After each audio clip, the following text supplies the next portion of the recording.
for him to be accommodated into any of those health centers. As a result, he bitterly lost his life. It's quite a poignant story.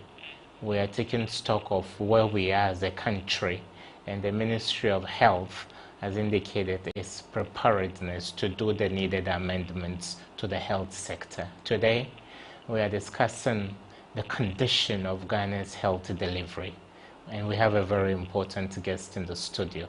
You just can't afford to miss this. Stick and stay with us. We go for a quick commercial break. We'll be back shortly.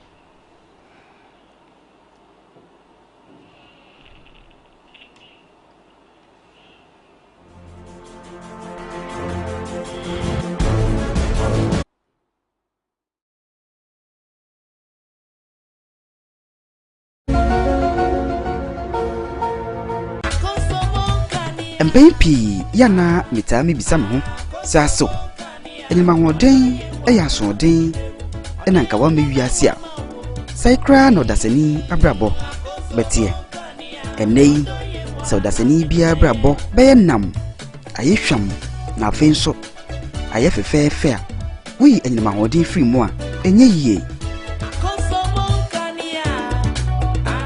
o mai bia mpuntu fakese eni dwane ewiase edwane abefo nimdie nsemu nyina gina enima hode kroya so ne senti eni na ehu beyinya se ye kyerɛkyerɛ na ehu akwan pa ye de enima hode bedi dwuma wo enima hode ho asɛdeɛ na di so pepepe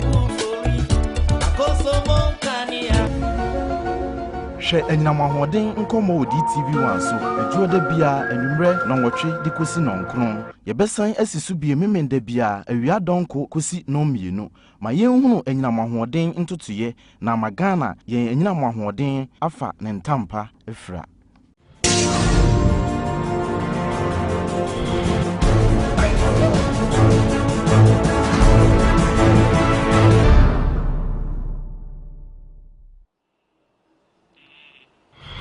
Welcome back. We have in the studio, or should I say, a regular guest on the show. He's in the person of Dr. Alhaji Alhassan Zakaria. He's a medical practitioner and the owner of ZAC Medical Diagnostic Center here in Accra. Sir, you're welcome to the show. You. Thanks for having me. And you're most welcome. It's always a pleasure to have you, Doc. Doc, when you heard the sad news of the demise of that 70-year-old, how did you receive that news? So for you, you are a bit numb because you think this is a regular thing within the health sector. As for loss of life, it should come with some level of sadness, irrespective of who passed on. Okay. But the story surrounding the death is not news as far as our health delivery system, especially here in Accra, is concerned. Yes, sir. Yeah. When I read the story, it was about, I'm sure it was referred from a periphery to a tertiary facility. And each one he went to, there was no bed, allegedly. And I'm sure in the process of moving around, yes, sir, he passed on in the taxi or the ambulance. It's been there always. It's always happening. If you're in the health sector, you know that this is not news, especially in Accra. You know, we have a well-structured health system in Ghana. Okay. And we have about the best health system in the sub-region. If you happen to work in any border region of Ghana, you appreciate the advances that we've chopped, because the Francophones keep trooping in even the smallest, which is the health center or cheap compounds, to seek healthcare. Yeah, so I don't think we have serious challenges with our health sector, but it's attitude. It's attitude. We are all doing well because we've come a long way. Yes, gone were the days when you had very, very basic preventable conditions too common around. You don't hear the measles now. You don't hear we don't even see any child with head lice. Public health-wise, we've done a very good job. We've gone, anywhere more is it's eradicated. Okay. Yeah. But in as much as the health providers are doing their best, the public have a duty to take good care of themselves. Okay. Yeah. You might get symptoms, signals that something is not right with you. And you manage to keep the symptoms, suppressing them with analgesics or over-the-counter medications. When it's like driving a car, having a headache is not a condition that you need medicine to take. Having a headache could mean you're not getting enough sleep, you have a high blood pressure, you have malaria, you have enteric fever. So we don't treat the headache. The headache is only telling you, go and seek health care. You go for paracetamol, suppress the symptom that should take you to a facility. The underlying cause of a problem that is giving you the headache would progress. And at the 11th hour, you keep rushing from facility to facility. In as much as there might be genuine concerns that they are turned away deliberately out of laziness or people not doing due diligence. Somehow, sometimes too, as a health worker, seeing the patient or the letter, if it's referred, you can tell whether you can cope with this condition or not. So instead of wasting the patient's time, the best is to tell him, advance to the next level, because we can't handle this case here. Yeah, but even though with this story, it looks like the excuse has been the same along the 7 facilities. No bed, no bed, no bed, no bed.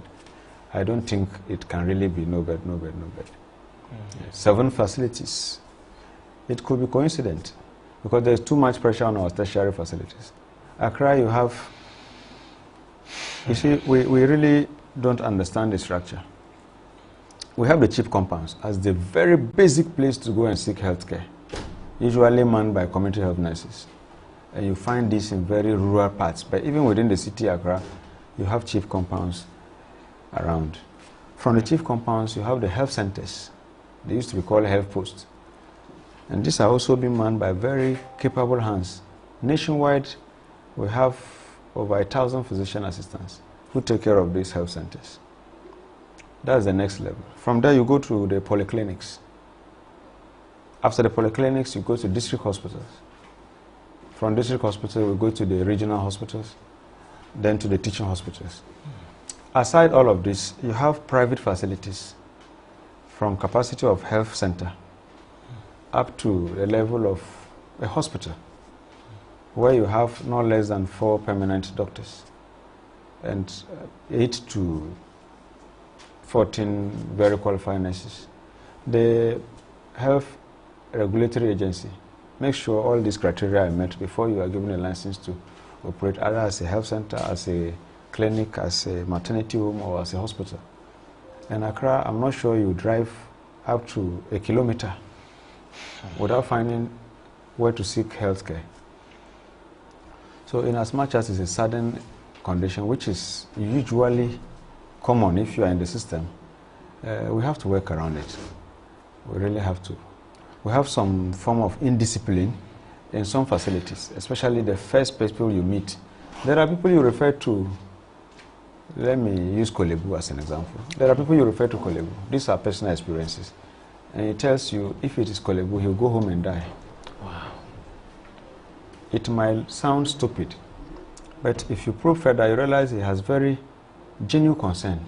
Somebody didn't treat him well previously, or he witnessed some kind of malhandling. So it sticks. You tell everybody, ask for this facility, go in there, or go home and die. Because of the way we receive the patients. Yeah. Sometimes too, we are overwhelmed with work. We are overwhelmed. What is the doctor to patient ratio in Ghana currently? If you have a fair I'm idea. not too sure the number, but I've never respected the ratio. It has never been accurate, as far as I'm concerned, personally. Because almost 60% of Ghanaians are taken care of by non-doctor medical practitioners. There are regions in Ghana or districts that since the creation of Ghana, they've never had the service of a doctor. So what ratio are you talking about? You go to the rural areas, of course, anybody in the consulting room rendering service is a doctor. because you are a practitioner. You listen to my story, you are independent in taking your decision, you make your judgment, you give me medications, I'm fine. Of course you're a doctor. Yeah, but that qualification, a doctor, even Accra, the capital city, we don't have them enough, much less the peripheries. So the doctor-patient ratio I've never respected it personally, because it appears to me we take the registered number of practitioners and do some arithmetic against the population and say this is the doctor-patient ratio. But there are people, how many people, you realize that more than half of Ghanaians will go to hospitals to seek very basic health care. And this very basic health care don't go beyond the polyclinics usually. And you don't find doctors there. You find practitioners called doctors, but about 80% of these practitioners are physician assistants. And they identify cases that should be referred above them. Ideally, they should be working under supervision, but the system we have, they are totally independent. Is it as a result of brain drain? Because of ill remuneration, people who specialize don't want to practice in Ghana, so they go to other countries, leaving that deficit. The reasons are many, multifaceted. We have brain drain, of course, you can't run away from that. But we have a bigger brain drain within. You have the medical schools turning out, let's say, 500 doctors in 2018, all employed by the public sector, put on payrolls. In the next 24 months, maximum 36 months, about 30–40% of them are on the register as medical practitioners in Ghana, but they are no longer in the consulting rooms. They would have gone for specializations that would take them away from the chunk of the work. If you are a general practitioner, you see 100 patients a day. That stress will push you into specializing where you come and you are comfortable in your consulting room doing something else. And you get paid maybe twice or thrice the general practitioner's salary. Yeah, waiting for the practitioner, the general practitioner, to go through 100 cases and identify 3 cases that should be seen by you. And you would have done the basics that would make him understand this case I should refer to the urologist, I should refer this to the gynae. Or a dermatologist. Yes, yes. So a specialist could be in the consulting room the whole day with no referral. Yes. Of course, you would have been saving 3 lives. The general practitioner has saved 97. You are all saving lives. So we have internal brain drain. I was hoping the system would decide that these are the areas we need people. So you don't just get up and go and specialize. Because you are causing internal brain drain. And our specialization here is somehow you look at the benefits because it involves a lot. To some extent, you go to specialize, you pay your own bills, your own fee. You travel outside the country, specialize and come back. You want to make money.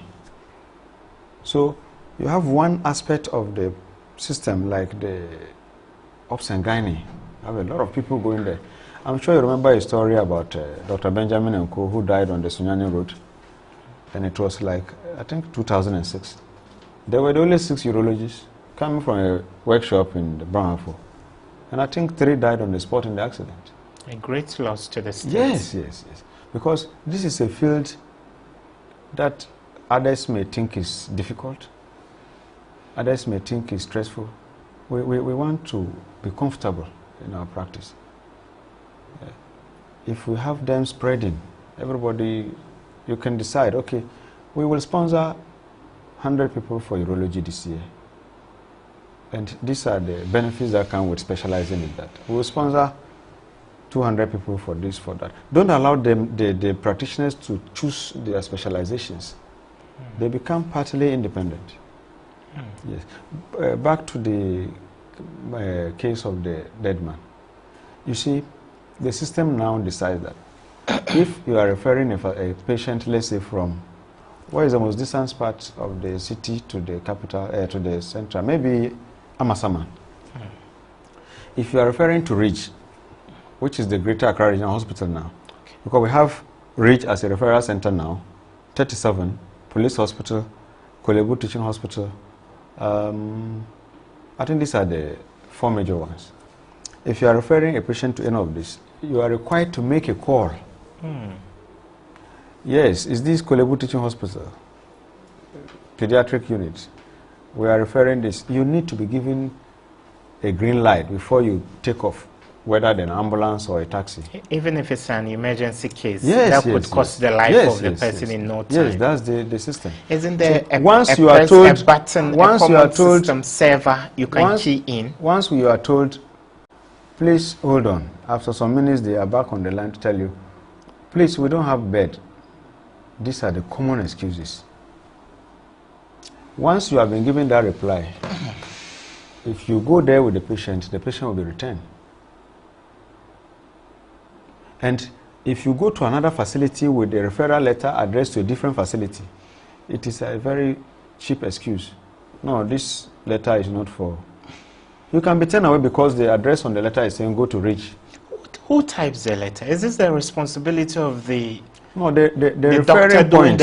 Okay. Yes, of course he will discuss with the patients, and he would have recognized the severity of the condition, and would have been able to identify where he can get the best of service. So these are not emergency cases that come to OPD. Maybe you've already put the person on admission, and there are complications you need to refer. That's when you have time for all those bureaucracies. No, the bureaucracies are within some short time. At least you need to run the basic labs to be able to, you should be able to explain why you are referring the patient. It's not like having the luxury of referring. Okay. You should be able to tell the person at the receiving end that I am referring so and so because he came at 10 o'clock, he came with blood pressure, this and that, this and that, this, and this were the steps we took, these were the findings, and we think he should be referred to your unit for further management. And you don't just, all this information, you need to run 1 or 2 things to be able to get them out before you can refer. And referral, when you refer, they go in 2 sheets. It's like a receipt paper. Whatever you write in the front appears in the carbonated sheet. And the receiving point is supposed to return the other one to the referring point, the first person referring. You should be able to receive feedback. Yeah, we got a patient, we did ABCD. Sometimes it should be brought back to you for further management, for continuous care. If it is a surgical case, I refer to a facility, a bigger facility. After the surgery is done, because of proximity, you should be referred back to my small facility, where he'll be having the daily dressing, alternative dressing. Because he's out of danger. He's gone for the specialist intervention. He's back to me. We have very beautiful laws, very beautiful rules, but they don't seem to be working. Because the checks and balances are not working well. You refer a patient yourself, you are not comfortable. Because some don't even go. They take the referral letter and they go home. So those are not, fatal cases. They are not too deadly. I saw a case, and the letter they brought was almost a week old. It was a diabetic case with some terrible wound. Apparently, the person was referred from a district hospital here in Accra to a tertiary one. Some don't honor the referral because of financial reason. Some is ignorance. They think, because as soon as they leave the facility, they discuss it as a family. Now, we should see Yanko 37. Meaning, Papa Bio, baby, whether it's a prayer camp or it's a herbalist. So they put your letter somewhere, and they go there. When it gets worse, they go back for the same letter, and now honor the referral. So when I look at it, I say, this is quite old, and it's not even referred to this place. You are supposed to be going to so and so facility. Yeah. I said they can't afford. Did you go there? Were you told a bill? The outlook, the size of the hospital, the bureaucracy they go through by itself is intimidating. So some don't honor the referral, and you don't have the opportunity, if it is not an ambulance that is in the facility that takes the patient to the referral point. if you refer them and allow them to go, especially cases that can walk on their own, they have relatives around them, you are not able to tell whether they went or they didn't. Doctor, we'll come back to the bureaucracy that comes with the referrals. Yeah. But in the case of this 70-year-old, Yeah. when you bring a dying patient who is bleeding to a hospital, should you accept the flimsy excuse that there are no beds? Do you need beds to attend to an emergency case? You don't. But you see, we have, sometimes you are in a very ethical dilemma, trying to do what is ethically right and trying to be morally right to save the patient. If the case you are referring to a facility, I can put you on a bench or on a bare floor to start attending to you. Imagine it's a case of spinal injury. Doing something like that out of moral would worsen your case. You need a special bed, which I don't have in my facility. So you must proceed to the next level. I have the expertise, I know what to do. But you can't use the same bed the other patients are using. So there is no bed could not just mean there is no empty bed in the facility. There may be no bed that will suit your condition. Yes. So in as much as this morning I watched on a sister station, a patient's relative, I think the father of the child, went to the TV station straight, holding 3 vials of some medications allegedly to have expired and were given to his son, I think less than 2 years child, in another hospital. And the reason why he went to the media was that he kept calling the doctor who saw the child or the nurse. They were not picking the calls. It means you possibly have some personal relationship with that practitioner. That's why you have the contact. And if he's at work busy, he may not be having the time to be picking your calls. And the stories, you see, some of them are just out to, we are doing so much. Every single practitioner goes beyond the normal thing to save lives. It's passion. So when sometimes the public make it look like we care less, we are horrible people. No, I hear you and the nurses, doctors and nurses, when we die, it's just like body bags. You do body counts. Oh, the one they brought you last night, the person is dead though. Like, you don't humanize people. Isn't that the case? Isn't that the culture within hospitals? You came to the hospital. You met me in the ward. I'm a nurse there. I'm the nurse in charge. Good morning. Yesterday, my brother was brought here. Mr. Kwabena Japan was brought here. Kwabena Japan, how old? Yes. From which hospital? You said, just a minute. I made my check, say, oh, yes. He was brought here. I think he passed on. No, psychologically, and Doc, I have been admitted. I don't know whether it's okay to share a personal experience. I think that's fine. You can see these birds. Yeah, I have been admitted to intensive care before. And the wailing and crying, isn't there a psychological way of breaking the bad news to people? Do you just tell them in the face, your father is dead, your mother is dead? No, these are very unprofessional. These are very unprofessional things. Yeah, we are trained to do the right things. Some go out of that to do other things. We can't hold breath for everybody. You just can't tell a patient, your patient is dead. That's not right. That's not right. Sometimes you even do counseling. Yes. Sometimes you need to even identify the relationship between the person you are speaking with to the one who has passed on, so that you'll be able to tell whether he can receive the news well. Sometimes you ask him to call another relative. Are you the husband? Oh, no. Okay, yeah, I'm the husband. Are you here alone? Oh, I'm with my brother. Please call him. We do this. They don't talk about these others. They always say, we say, she's dead, he's dead. You might meet a cleaner in the ward. Of course, he's a professional because you have come to meet him there. But if you is he a doctor who told you that? Is he the nurse? But the only words we have is nurse, doctor, nurse, doctor, nurse, doctor. Somehow it's not fair. We have bad nuts among us. Sometimes it's deliberate, sometimes it's the frustration, because you know the workload. You go to work and you are supposed to see, the number of patients you are supposed to see.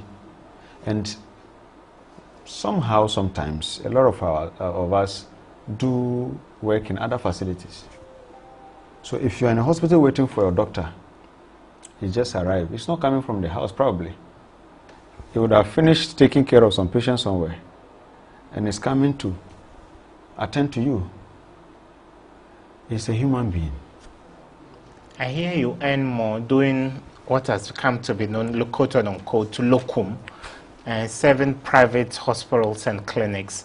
So the kind of attention and energy you need to expend in public hospitals, and you don't do that as you can't be on duty every time. So you can choose to use your time for whatever. If I use my off time in the garden, I'm using my energy. When it's time for me to go to work, I say go to work. So that's not excuse enough. No, the condition and your stress level are all important. Yeah. When you employ someone from 8 to 4, you expect that they would have woken up refreshed. Yes. If you have to report at 11 a.m. and you go do all night in a private clinic and you become tired, you come to work tired. These are extreme cases. They are not acceptable. Yeah, you're supposed to come to work with a very clear mind, very energetic. Take care of your patients. When you close, you go and rest. But within the time that you are on duty, the number of patients you are supposed to see is not small. The stress level, it's not about working elsewhere. Even if you work at one place, when I was at Children's Hospital, you come to work, and the number of folders that you see waiting for you, you are not able to spend the best of time with each of them. Because the priority is to see all of them. And is there a measure of performance based upon how many people you see? Not really. Somehow you rush through. And you see, this folder of a patient is a legal document. You are supposed to take your time and do everything step by step. You might be alone, or you might be two of you. One of you could be in a theater, just attending to one patient. You could have spent the whole day with the patient in the theater with the other surgical team. So the other one at the OPD will have to take care of all the other patients. Because this other patient in the theater, it's not like it's more important, but his condition needs time. So even though you are two people on duty, you would have spent all the time in the theater, and you would attend to the number of patients you have at the OPD. Yes. With the phenomenon of no beds, I think we are doing well as a country, but the challenges are still enormous. The statistics don't point to that. There's no facility in Accra, apart from possibly the private ones, that is able to take care of his patients fully. Doc, you seem to be painting a very optimistic picture of the condition of our health sectors. So let me state some scary statistics to you. Yeah. We have on record that as a country, there are only 3,400 beds catering to 5 million residents in the capital, the Accra metropolis. Yeah. So if you do the math, 3,400 beds, not to 1 million people, 5 million people. Yeah, you see, would you be optimistic that we are doing well? Yes, we are doing well. These statistics shouldn't scare you. This is not like a prison bed. We're talking of hospital beds. These are beds that should be occupied by ill people. Not all the 5 million people who go to the hospital. When was the last time you felt sick? The 3,000 beds were well. You see, if you say one general practitioner can meet 100 folders a day while serving in Accra, the Children's Hospital, which is only one of the health facilities in Accra, then you can tell the deluge of cases that come. So isn't it simplistic to say 5 million people won't fall sick at the same time? So 3,400 is okay? It's not okay, but it's not as alarming as we want it to look like. The truth is that only very ill people go to the hospital. More than half of people who go to hospital are treated at the OPD level. You don't require a bed. You give me your complaints, I do the necessary relevant prescribed medication. Investigations. Whatever my diagnosis is, I take a judgment, I give you medication. If in a day you have 100 attendants, close to 95 or even 90 take medication and go back. Among them, some are coming for review. They were treated previously. They were given schedule to come back for review. Oh yes, I saw you last week. How are you doing today? So it's not like everybody who comes there needs bed. But can't we be doing better than 3,000? Like I said, we are still having challenges. From where? From where? The taxpayer pays. Look at the levies we pay. What is the health, ministry you see, doing? Our system is such that the Ghana Health Service that is in charge of clinical care is under the Ministry of Health. The Ministry of Health should be able to, they also have a budget they receive from the central government. We have 10 regions. We have how many districts? Over 200. We have sub-districts. You need to have as many cheap compounds as possible. You need to have as many health centers as possible, polyclinics, regional hospitals in that order. If we have all of this, and our people don't understand, there are cases that you should go to the health center. You don't get up with malaria and you are going to Kolebu. These are referral centers. You only come there when you are referred from a smaller facility with a reasonable excuse. You don't leave your house because you admire a particular facility, Rich Hospital. Every small condition you are going there. You put unnecessary pressure there to the extent that the very real cases that will be referred will not get space. Everybody gets up. There are small facilities. See Accra alone. How many polyclinics do we have? They are enough to take care of the very basic conditions. If we are going by the referral system, we will not be overflooding the tertiary ones. There are not many, just 4. 37, Police Hospital, Kolebu Teaching Hospital, and Rich. Hoping that the one at UG Medical Center. Yes, will come. So that is it. Almost every district in Accra has a facility. Almost every district. You talk of Lejokuku Krowa, they have Lekma. If you talk of Accra Metro, you have Adabarka, you have La General, so many of them. Dansuman Polyclinic, Mamobi now a general hospital. Gasaf has Weja. Gas Central, that's around, what is it called, Sotium. Then you go to Gawes, that's Amasaman. You go this way, what is it called, La Quantanama, they have Madina Polyclinic. They have... Does Adenta have... Yes. And polyclinic? In all of these areas, we have health centers and then cheap compounds. Are cheap compounds marked? How do you know this is a cheap compound? Yes, they are marked. They only go there for antenatal services. People are sitting idle. Because everybody, you go to the general hospital at Mamobi, it is a very big facility. And the catchment area is huge. You have from Accra Newtown, Mamobi, Nima, Alajo, all around. And a lot of them prefer to go to Rich Hospital. There might be genuine reasons why they don't want to go there. But these are facilities that should not be your first point of call. So you have staff in the other facilities not doing much. The PML, the Children's Hospital I'm talking about, because of the name, every child 8 years down in any facility, both private and public, that is having a challenge is referred there. Because it appeared to people it's a specialist place for kids. So you have so much work, so much, any time of the day. Now you treat adults as well? Yes. Why do you name it Children's Hospital? Based on, it started as I think that was where this, this Koshoko. Okay. Yeah, it started with some white men. It's called Princess Marine Louise Hospital. Okay, that was the name. Yes, the intention was to take care of kids.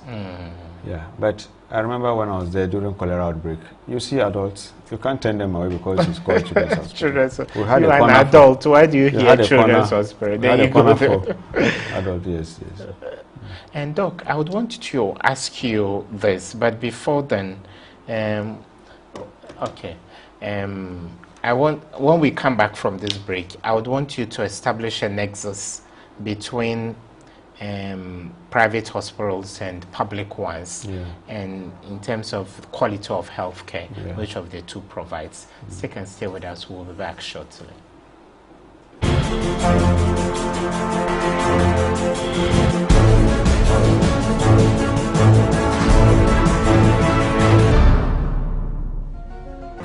You're welcome back.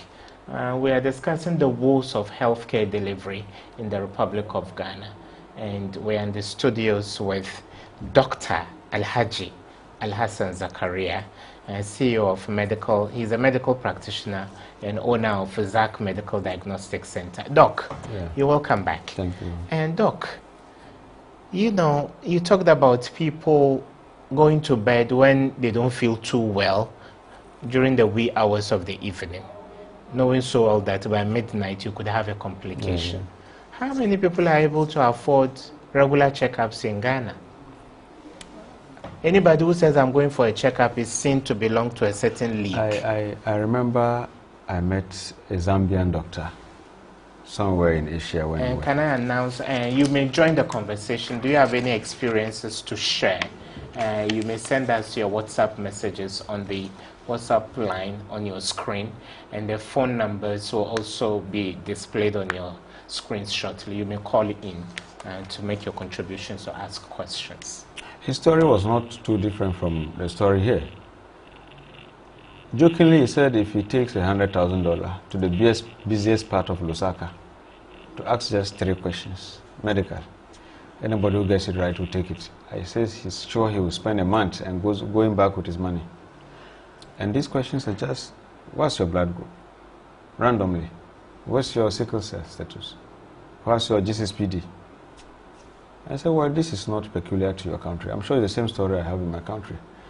These same people you are saying who cannot afford to do checkups can afford, how much do you spend on your phone in a month? The checkups, you don't repeat some of them. If you check your blood group this month, it is always the same. It will never change. If you check your sickle cell, it will never change. If you check your GCSPD, it will never change. You can afford to buy engine for your car, 3,000 cedis, 4,000, 5,000. But you manage with headache. That is giving you, it's just a signal. Headache is not a sickness. It's telling you something is not right. If you're not getting enough sleep, the doctor asks you, please, make time to sleep. If your headache is as a result of high blood pressure, you are managed accordingly. You have gone to suppress. If you're having an alarm in your car, it's telling you that the engine oil has dropped. You decide to go to a roadside to get an electrician to disconnect the signal, the wire giving you the signal. Of course, you are comfortable. You don't get the noise, but you get a breakdown. It's the same thing. If all the symptoms that is telling you your blood is very high, your blood pressure is high, you are suppressing them by taking... and Doc, sorry, I'll be cutting in intermittently. Hello, good evening. Good evening, everyone. Yeah, thanks for making time. Your name and where you calling us from? I am blessed and calling from Afuako in the Manchester Central District. Okay, welcome to the show. Thank you very much. In fact, kudos to the doctor at your studio. He has really educated us this evening. But in fact, the issue under discussion, and then lest I forgot, my condolences to the family who lost their dad and then their husband. Okay. In fact, this issue has been there since. The problem and the attitude of our doctors and nurses, in fact, is very abhorrent. When you don't go to the hospital, these things that you are talking about, you may think that it is just something that people are just talking, just making noise. To be frank with you. Oh, sorry we lost you. And somewhere along the line, we'll also speak to Reverend Sister Veronica Adau. She's a PRO of Infant Jesus Health Center. Doctor, you heard him. Yes. Look, I'll take you back to my time in intensive care. No problem. When I was in pain and called for assistance, some of the nurses were superb. One nurse once told me, while I was mourning late at night, calling her to help me, she said, this small thing, people with worse cases and their legs hanging in the air wouldn't be disturbing them the way I was doing. In a very, you know, in a, how do I call it? That was unprofessional. When you are broken down emotionally, and this is how a nurse talks to you. Yeah. What you require in a hospital goes beyond just medication. You should be talked to well, you should be handled well, which of course is totally missing in most of our facilities. The same people who behave this way when they find themselves in private facilities, if they don't do the right thing, money is not generated and they are not paid. They are very good professionals. There's another caller. Sorry, doctor. Hello, good evening. Hello, Mr. Ivan. Yes, your name and where you calling from? I'm calling from Bole. Okay, welcome to the show. Thank you so much. The doctor speaks Gonja as well. He's a versatile doctor. Then I'll speak Gonja. Yeah, I should say Ansama to him. I don't know whether I'm right. Yeah. So, okay, then I'll speak Hausa. Okay, no problem. You can speak English. Okay, I'll speak English. When I'm done, I'll speak Gonja as well. Okay, that's fine. I think doctor has put more light on anything that has to do with health. I mean, he's so brilliant. But my question is, what do you do after this brilliant submission? What is next? Okay. I mean, if you look at the way he explains about the practitioner being on the job and the specialist doing more or less nothing sort of thing. I mean, from why people should live before the health ministry so that I think they streamline things. In fact, you should do that. Or else they will ask Anas to come around. Thank you so much.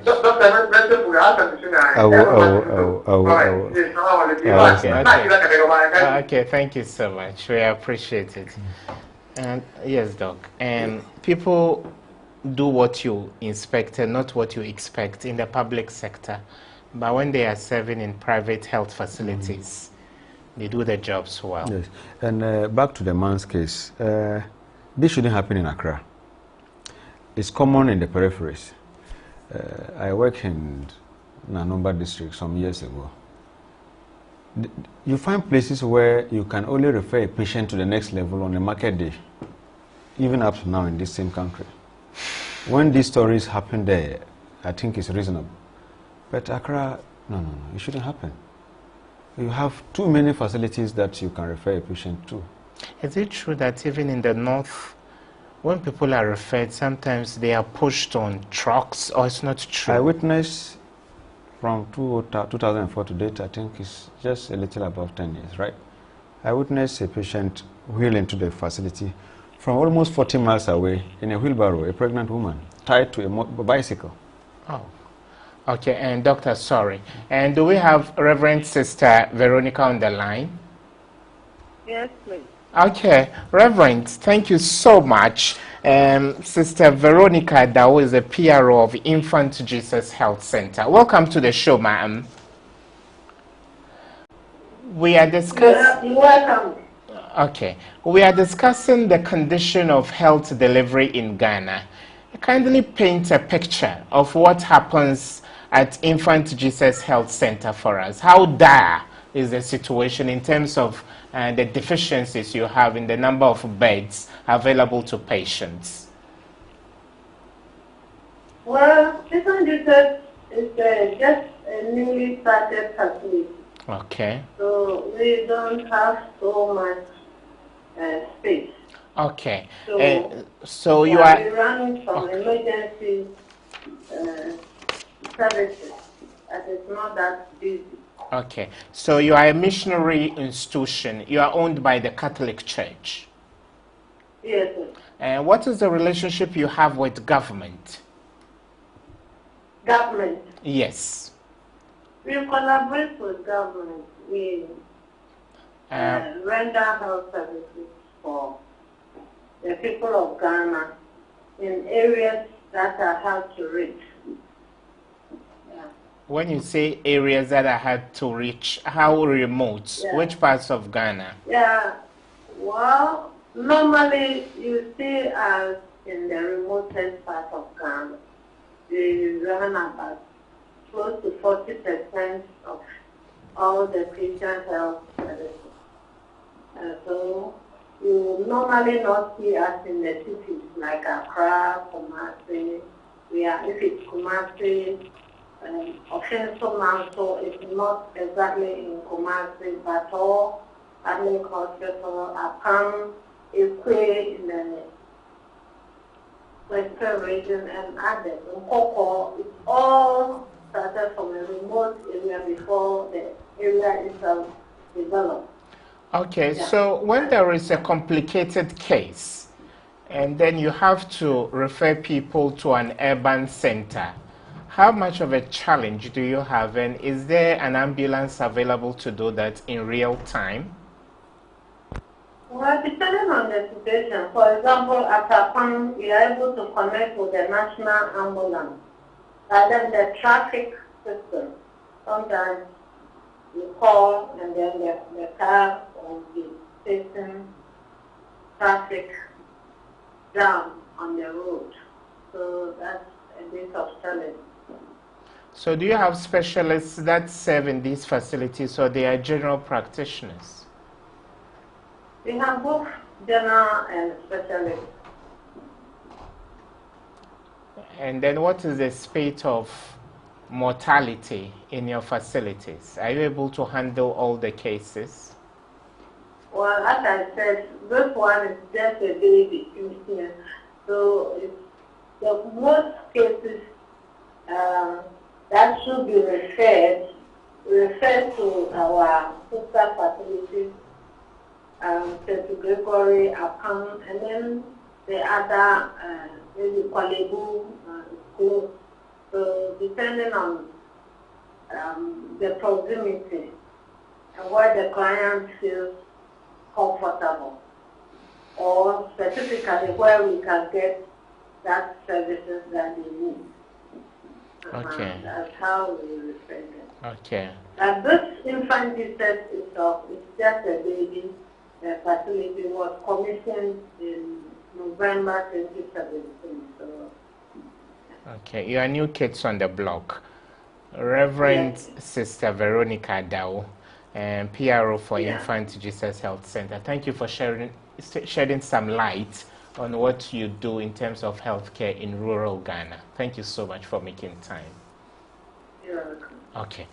And Doc, would you advocate, and Sister mentioned the challenge of traffic gridlocks during referrals. So would you advocate for unique lanes on our roads for ambulances? That's policy related, and that will take years. And in between now to when that could be done, how many more lives should be lost? They know it themselves. In a city structuring system, you should have this. When you are creating lane for bus, you should have something like that in your mind. But I think we are doing well as a country.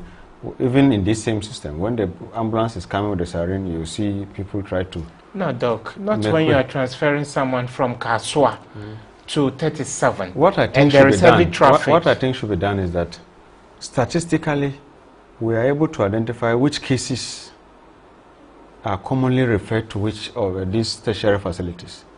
Then you have areas that government should...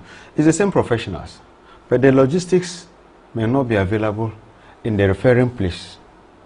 I'm referring to another facility because I don't even have oxygen cylinder. The system should make sure that you can zone the place, especially Accra. You can zone us. At this place, if you take, let's say, Legon Hospital, the old one, it's a government semi-quasi hospital. It's partially independent. Yes, we just create this unit to take care of this, so that anybody referring from Dodowa, it should end there. But there is too much work on those four tertiary facilities. More so the patient and patient relatives and the referring point, they focus so much on these traditional referral points. The private facilities are also in a position to do some of these things to help.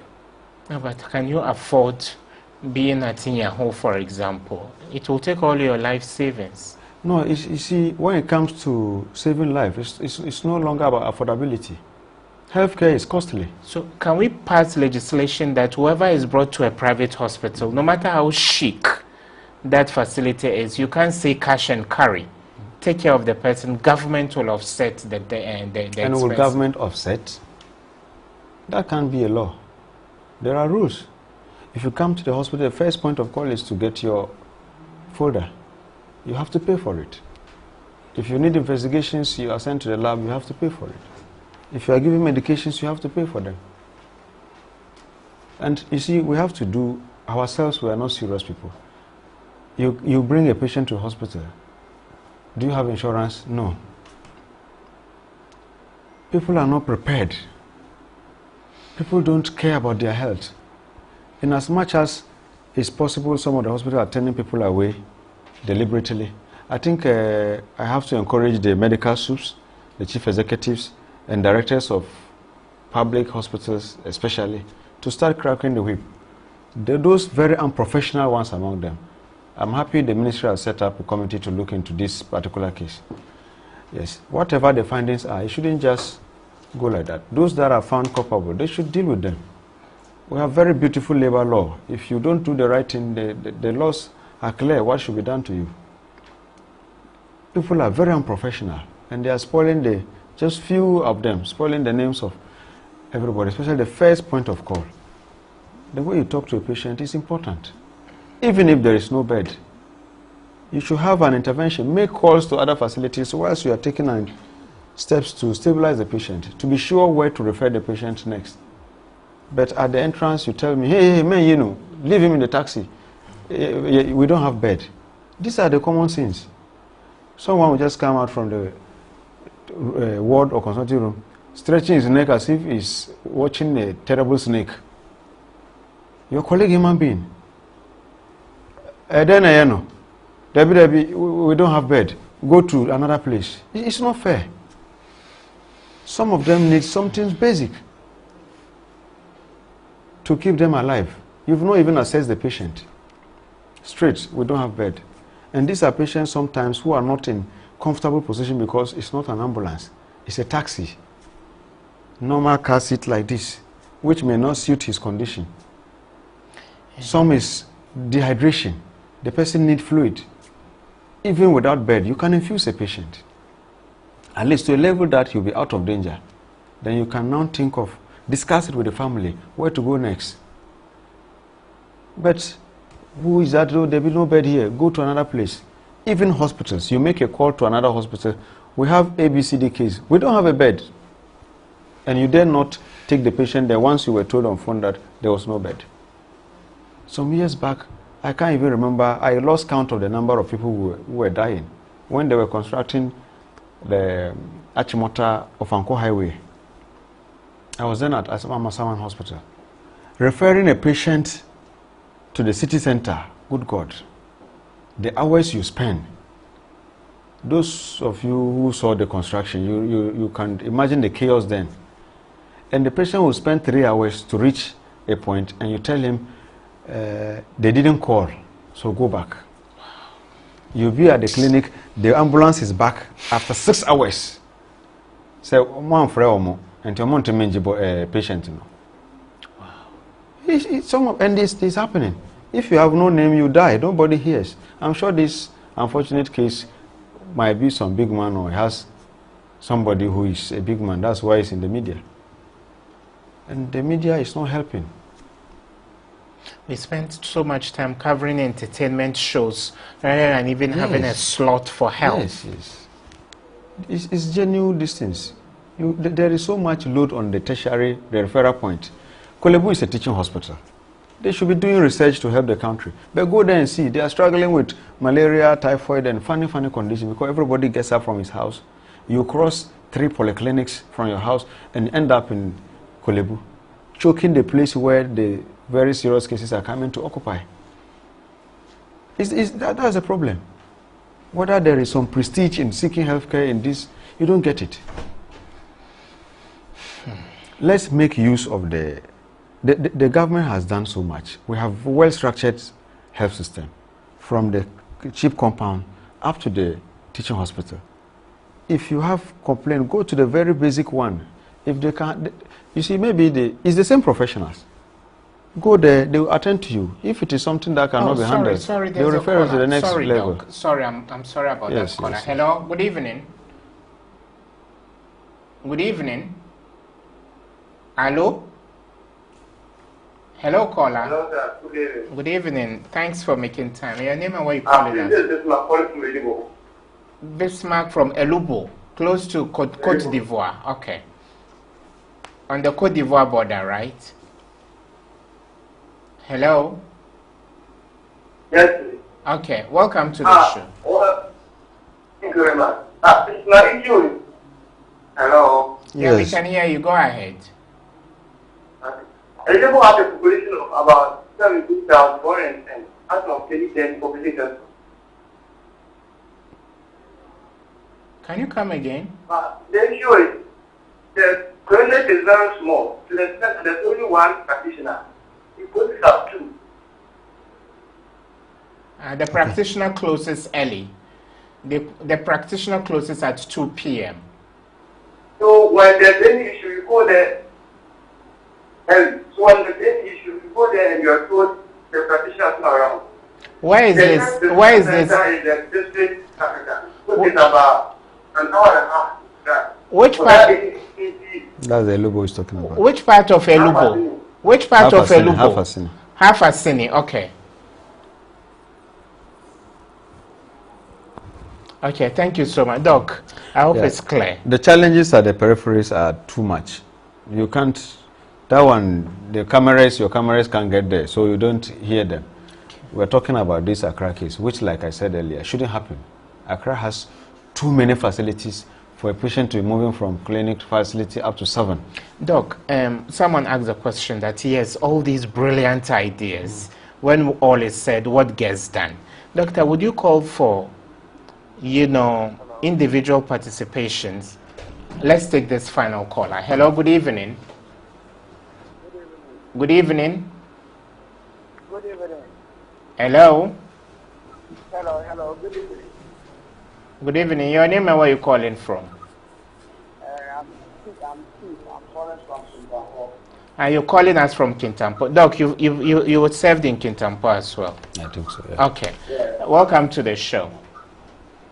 Thank you.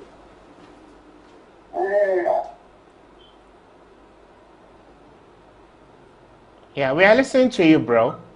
Yes, I think this issue of our old man who just died simply as a result of the good low bed syndromitis is painful.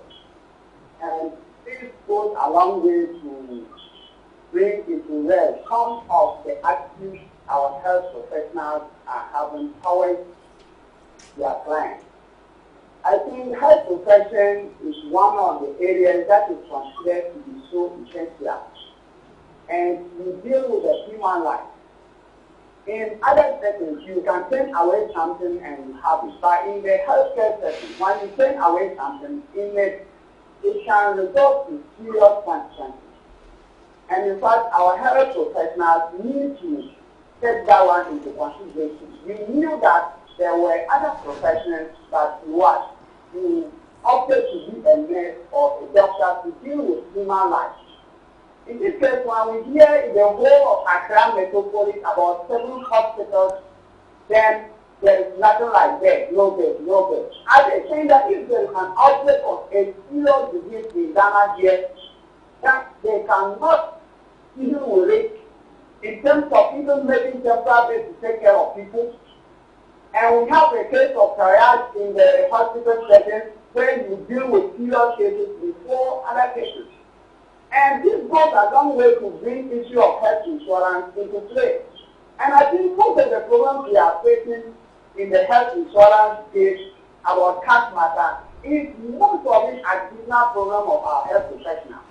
Whereby you go there, a drug which is being covered by the National Health Insurance, they sell it to you. It is amazing to know that some people sell paracetamol, common paracetamol that you can just buy 2 cigarettes. Okay, thank you. And Doc, we've run way out of time. Yeah. So lump this up. would you call for individuals donating beds? You have 2, I have 1, I have 5, you have 3. Let's go donate to a health facility. Or what is the way forward? Because it's not just about the beds, the space itself. Where do you keep the beds? It's not about the bed. The bed must come with accessories, and you should have a space for it. There should be a space that should be habitable.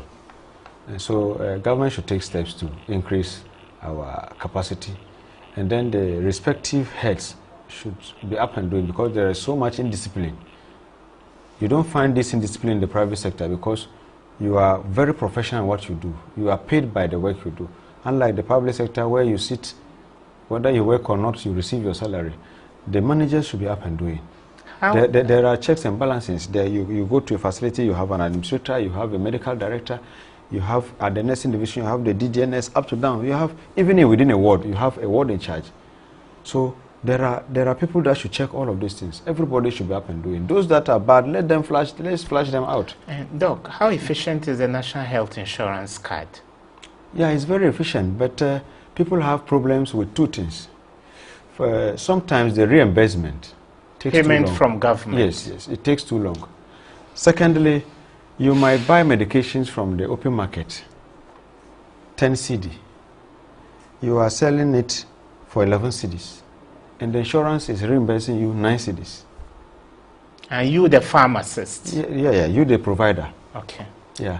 Sometimes the rate at which they review their price doesn't catch up with the market.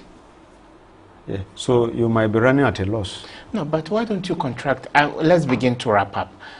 Pharmaceutical companies, major ones, yeah. Tobinco is there, NS Chemists and all that. Yeah. Can't government contract them so that we'll never run short of drugs? We don't run short of drugs, but they should be paid for. They need raw material to manufacture them. 2-3 years ago, I heard the then government gave some huge sums of money to some selected local manufacturing companies to do this. And they are doing that. A lot of the products are local now, but you need to pay for them. Dr. Felix Sanya, the immediate past, or sacked. I don't know whether resigned or sacked. Yes. What do you know about him? And is it a great loss in 30 seconds to Korle-Bu, the administration of Korle-Bu Teaching Hospital? Professionally, it should be a great loss. Every professional leaving the system is a great loss because his services would have been lost. Administratively, somebody can fit in his shoes because there are guidelines. You have people to support you run the place if you're an administrator. But clinically, it's a great loss. But you hardly find people demonstrate for the sacking of somebody. Yeah, you are sometimes not privy. The lower ranks, you are sometimes not privy to the realities. Okay. So what do you demonstrate for? Okay. And we've had in the studio Dr. Alhaji Alhassan Zakaria. He's a medical practitioner and the owner of ZAC Medical Diagnostic Center at Newtown here in Accra. Doc, thank you for being gracious to be with us. Thank you. And so we come your way tomorrow with another edition of Time with Irbad Ibrahim. Stay blessed and be with us on DTV1 Tuesdays, Wednesdays, Thursdays, and Fridays from 8 p.m. to 9 p.m. Stay blessed and keep praying for Mother Ghana. Good night. Yeah.